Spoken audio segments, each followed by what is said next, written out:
எவ்வளவு பெரிய கஷ்டமா நினைக்கிறோம்.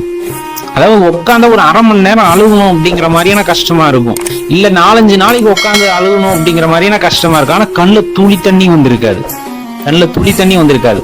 அப்ப போய் பார்க்கணும்னு தோணும், அவரோட போய் சொல்லணும்னு தோணும். நேரா போனோம்னா அவரை பார்த்தோம்னா எல்லாம் மறந்து போயிருக்கும், அவரை மட்டும் பார்க்கணும்னு தான் தோணும். அவரை பார்த்துட்டு அழுக வேண்டிய நேரத்துல அவரை பார்த்து சிரிப்பு வரும். ஏன்னா நம்மளோட அந்த என்ன அலைகள் அவரோட கலந்துருக்கும். அவரை பார்த்தோமே அவரு தான் எல்லாம் தெரிஞ்சிருச்சு, எல்லாமே நாடகம் தெரிஞ்சிருச்சு.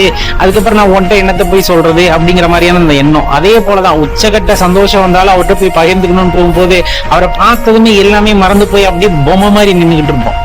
இது எத்தனை பேர் உணர்ந்திருப்போம், யோசிச்சு பாருங்களேன். கோயிலுக்கு போறப்ப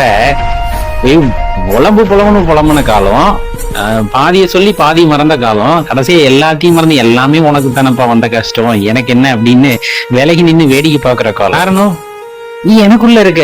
அதுதாங்க அந்த பக்தியை எப்படி சொல்றதுன்னு நம்மளுக்கு தெரியாது இல்ல. நம்ம தேட தேட அந்த இறையாற்றலை உணர்ந்து கொள்ளும் பொழுது நமக்குள்ள இருக்கின்ற இன்ப துன்பங்கள் எல்லாம் போய் அப்படின்னு தெரியும் பொழுது அவர் மட்டும்தான் நிஜம் நினைக்கும் போது அவர் முன்னாடி நிக்கிறத விட வேற என்ன பாக்கியம் நமக்கு வேணும் அப்படிங்கிற அந்த நிலை வந்துடுது இல்ல. அதுதான் அந்த உண்மையான பக்திக்கான அந்த ஒரு அடையாளமா இருக்கும் அப்படிங்கறத மறந்துட வேண்டாம்.